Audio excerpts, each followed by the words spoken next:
So hi everyone, welcome back to the channel. So today we will see how we can install Ubuntu with the help of WSL in the Windows, right? So what you need to do first go on the Google and you can search or you can just copy this command from here or I will give it in the chat or the description, right? First, you need to install WSL on your Windows machine so that you can run the basic Linux command on your machine. Okay. So first you need to copy this command and open the CMD as a administrator, right? And click on yes and paste this command, right? So it is only available for Windows 10 and the Windows 11. If you are using any other version of Windows, so it will not work, right? So just hit enter and it start downloading the WSL. You can see here, right?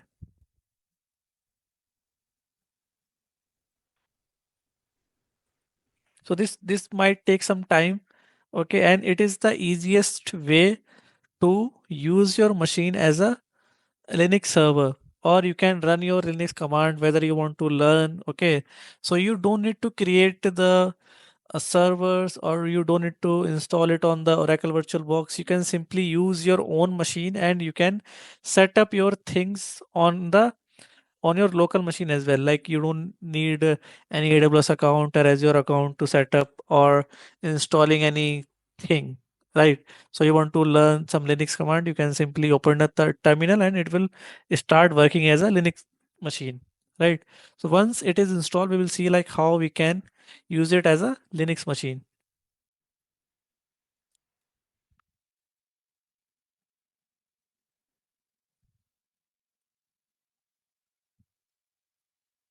So let's just wait, it would be completed.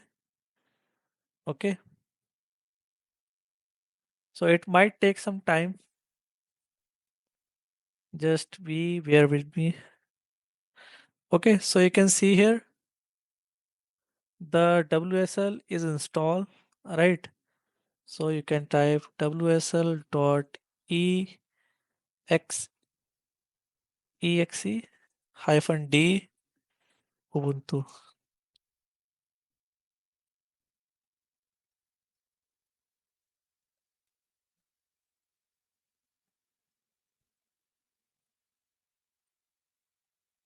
So you need to enter a username like we did in the previous one, right? So I will give a username as a admin. Now you have to enter the password. The password will not be visible. You just need to type 1, 2, 3 and hit enter. Then again it will ask 1, 2, 3 and hit enter. Right. So you can see your desktop is now converted to the your Linux machine. Right. So you can simply type your ls command and it will use this as a ls. You can see here now I can run the any specific command that I want. I can run any commands. Right. So if you want to learn the Linux, just follow the tutorial line by line. Okay. Now you might have question, if I close the window, so how I can again access this machine, right? So you just need to type CMD and hit enter. And here you need to click on this arrow button and you will get your Ubuntu, right? Just click here and it will open the prompt for you. So you can type the same ls command or you can create the directory with that, right? So you can see with the help of this you can create and delete or you can do anything. You can run the Linux command easily on your machine without installing anything, right? Creating any server, right? So thanks for watching. See you in the next video.